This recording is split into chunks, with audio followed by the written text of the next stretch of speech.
أوقاتكم من الفضائية الإريترية، نحييكم ونقدم إليكم نشرة أخبار لهذه الفترة والتي نستهلها بأهم وأبرز العناوين. مدرسة مساعدي التمريض في جندع تخرج دفعة جديدة من طلابها.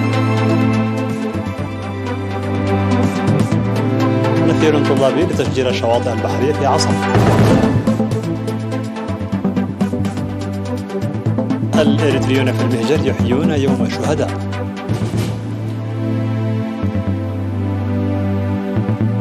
مقتل 130 مدنيا على الأقل في هجوم منسوب إلى جهاديين وسط مالي.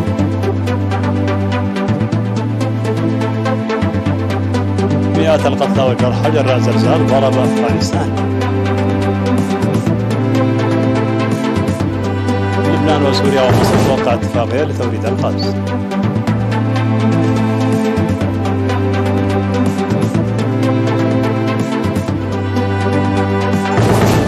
مرحبا بكم من العناوين إلى التفاصيل. خرجت مدرسة مساعد التمريض في جندع 122 طالبا يوم 21 من يونيو بدرجة الشهادة بعد تلقيهم للدراسة النظرية والتطبيقية ل18 شهرا. وتلقى الخريجون الدراسة في الأمراض الباطنية وأمراض الأطفال ورعاية الأمومة والطفولة وتدرب في المستشفيات المرجعية بإوروتا وحليبة وجندع. وأشاد مدير المدرسة السيد ميكائيل جهراي باهتمام الطلاب لتلقي التعليم، داعيا لتطوير المعرفة المكتسبة بالعمل وتعزيز المساهمة لضمان صحة المجتمع. وقالت منسقة مدارس مساعد التمريض في الأقاليم الممرضة الجانيش تخلة جرجيس أن مدارس مساعد التمريض في بارونتو وجندع ومندفرة خرجت منذ عام 2003 3944 طالبا. وأوضح المدير العام للتخطيط وتنمية القدرات البشرية في وزارة الصحة الدكتور برهان الدبرو أن المهن الصحية تحتاج إلى انضباط كبير وكفاءة عالية وتفاني في العمل، مشيرا إلى أن مساهمة الخريجين ستكون كبيرة لتخرجهم في الوقت الذي أطلقت فيه وزارة الصحة الخطة الخمسية الاستراتيجية الثالثة التي تستمر من عام 2022 وحتى العام 2026. وقدمت في الختام الجوائز للخريجين المتفوقين. هذا وقد خرجت مدرسة مساعد التمريض في جندع حتى الآن 881 طالبا.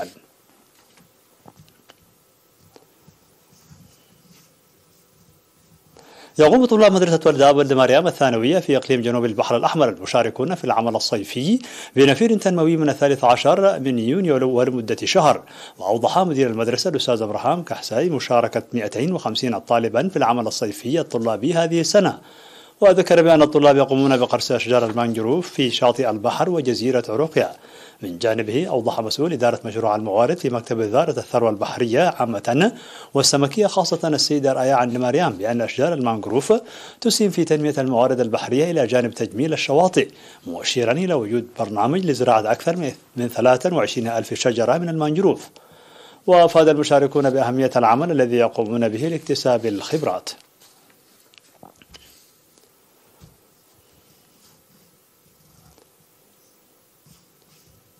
أحيا الإريتريون المقيمون في إيطاليا ومصر وجنوب أفريقيا ودول الجنوب الأفريقي والولايات المتحدة الأمريكية والأمارات العربية المتحدة وليبيا أحيوا يوم الشهداء. وأفادت المعلومات الواردة إلينا بأن الإريتريين المقيمين في روما والمدن الإيطالية الأخرى أحيوا يوم الشهداء ببرامج تعكس المناسبة. وفي مناسبة إحياء يوم الشهداء التي نظمتها السفارة الإريترية في القاهرة يوم 19 من يونيو، قدم أعضاء الجالية الإريترية $1110 و9830 جنيه مصري لصندوق أمانة الشهداء.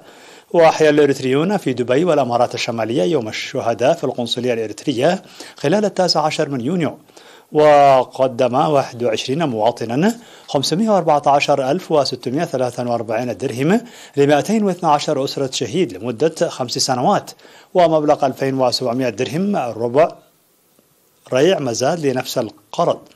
وقدم الإريتريون في جوهانسبرغ وضواحيها في جنوب أفريقيا خلال إحياء يوم الشهداء مبلغ 40,690 راند لصندوق أمانة الشهداء. وتعهد 5 مواطنين بكفالة 7 من أسر الشهداء. وقدم الإريتريون المقيمون في كوكستان وضواحيها 30,400 راندا للجمعية الوطنية لمعاقي الحرب. كما أحيا الإريتريون في مدن جنوب أفريقيا الأخرى وزامبيا وزيمبابوي وناميبيا يوم الشهداء. وقدم الإريتريون في أوكلاند بولاية كاليفورنيا الأمريكية في مناسبة إحياء يوم الشهداء مبلغ $32,544 لأسر الشهداء.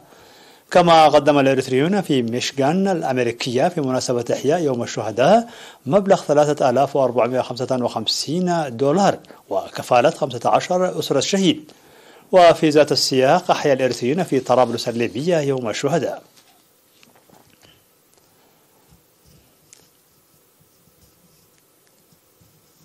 أعلنت وزارة الصحة بأن الفحوصات المخبرية التي أجريت اليوم في الإقليم الأوسط قد أظهرت إصابة 5 مواطنين من أبا شاول وجلجلت بفيروس كورونا، وبهذا بلغ عدد المصابين بفيروس كورونا في البلاد حتى الآن 9754، شفي منهم 9668 وتوفي 103 مريضا، فيما لا يزال يتلقى 13 من مرضى الوباء الرعاية الصحية في المستشفيات.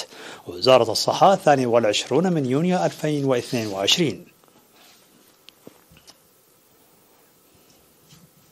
قدمت مديريتي عد قيح وشنبقة مبلغ 371 ألف نقفة لأسر الشهداء بمناسبة 20 من يونيو يوم الشهداء، فقد قدم عمال القطاع العام في عد قيح 140 ألف نقفة، وطلاب ومدرسو كلية التجارة والعلوم الاجتماعية 70 ألف نقفة، وإدارات ضواحي هدامو وحشملة وحينبة ومدينة عد قيح 42 ألف نقفة، أي ما مجمعه 252 ألف نقفة لإعالة 84 أسرة الشهيد. وأشاد مدير مديرية عد قيح السيد هابتايتس فازغي بالدعم المقدم، داعيا إلى مساعدة أسر الشهداء في الزراعة وبناء المساكن. وقدم عمال القطاع العام 65 ألف نقفة لأسر الشهداء. وأكد مدير مديرية شامبوقو السيد كحساي أسرات على مواصلة الدعم، كما قام عمال القطاع العام بنفير صيانة في مقبرة الشهداء.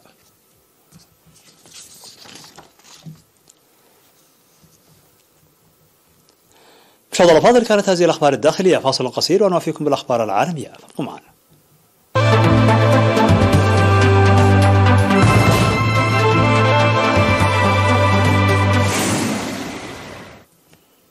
مرحبا بكم على الصعيد العالمي. في حادثة دانها مجلس الأمن الدولي، أعلن مسؤولون محليون مقتل أكثر من 130 مدنيا في وسط مالي بهجمات نسبت إلى مسلحين يشتبه في أنهم جهاديون تابعون للقاعدة، وهي واحدة من أسوأ المجازر التي شهدتها البلاد والأحدث في سلسلة عمليات القتل المتواصلة في منطقة الساحل.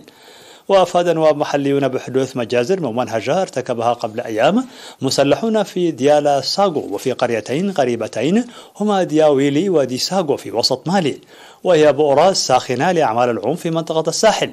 وأبلغت الحكومة عن مقتل 132 شخصا ونسبت مقتلهم إلى كتيبة ماسينا. وأعلن رئيس المجلس العسكري المالي الكولونيل سيمي غوتا الذي يحكم البلاد منذ أغسطس 2020 الحداد الوطني لمدة 3 أيام. من جهته أدان مجلس الأمن الدولي بالإجماع في بيان صدر في نيويورك بأشد العبارات بعمليات القتل بالقرب من جاوا وبانكاس. أفادت وسائل الإعلام الرسمية في أفغانستان بارتفاع حصيلة الضحايا جراء الزلزال الذي ضرب البلاد والبالغ شدته 5.9 درجة على مقياس ريختر إلى 280 قتيلا على الأقل وأكثر من 600 مصاب. وذكرت قناة CNN الأمريكية أن مركز الزلزال وقع على بعد نحو 46 كيلومترا جنوب غرب مدينة خوست الواقعة بالقرب من حدود أفغانستان مع باكستان وعلى عمق 10 كيلومترات. وأضافت القناة أنه من المتوقع ارتفاع حصيلة الضحايا جراء الزلزال خلال الساعات القليلة القادمة. وفي وقت سابق أعلنت هيئة المسح الجيولوجية الأمريكية أن زلزالا بقوة 6.1 درجة على مقياس ريختر ضرب شرقي أفغانستان. وشعر الناس بالزلزال في العاصمة الأفغانية كابول وكذلك في العاصمة الباكستانية إسلام أباد، وفق روايات شهود نشرت على موقع مركز رصد الزلزال الأوروبي المتوسطي.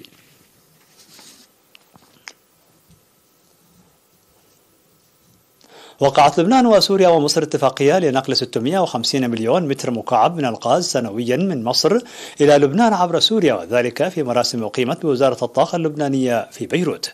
وبموجب الاتفاقية سيتم ضخ الغاز عبر خط أنابيب إلى محطة كهرباء دير عمار في شمال لبنان، حيث يمكن أن تضيف حوالي 450 ميجاوات إلى الشبكة، أي ما يعادل حوالي 4 ساعات إضافية من الكهرباء يوميا.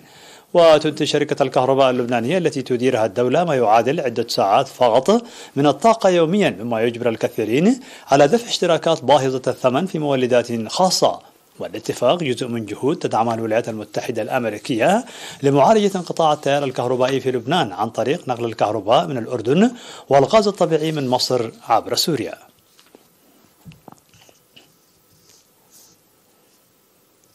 في الخبر الأخير أعلنت كوريا الجنوبية أنها نجحت في إطلاق أول صاروخ فضائي محلي الصنع ووضع حمولته في المدار في قفزة عملاقة سجلتها على صعيد الاستكشاف الفضائي المتقدم. وانطلق الصاروخ الكوري لإطلاق الأقمار الاصطناعية 2 الذي يبلغ وزنه مع محركاته العاملة بالوقود السائل 200 طن ويسمى بشكل غير رسمي نوري من موقع جوهونغ. ونجحت المراحل الثلاث للإطلاق وقد وصل الصاروخ إلى ارتفاع 700 كيلومتر مع انفصال الحمولة وهي قمر اصطناعي للتحقق من الأداء ووضعها في المدار وفق سيول.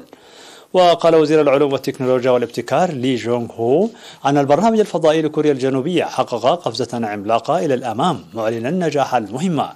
وتأتي هذه التجربة الثانية بعد 8 أشهر على فشل تجربة أولى لم ينجح خلالها الصاروخ في وضع حمولته في المدار مما شكل حينها نكسة لسيول.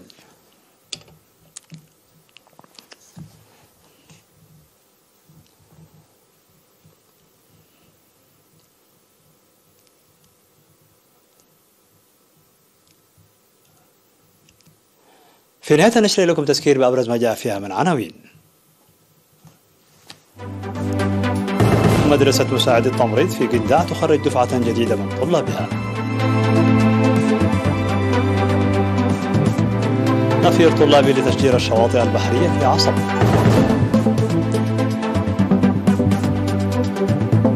الإريتريون في المهجر يحيون يوم الشهداء.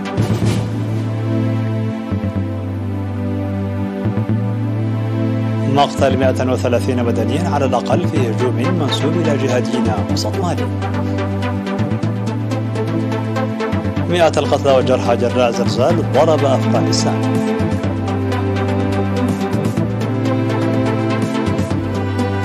لبنان وسوريا ومصر توقع اتفاقية لتوريد الغاز.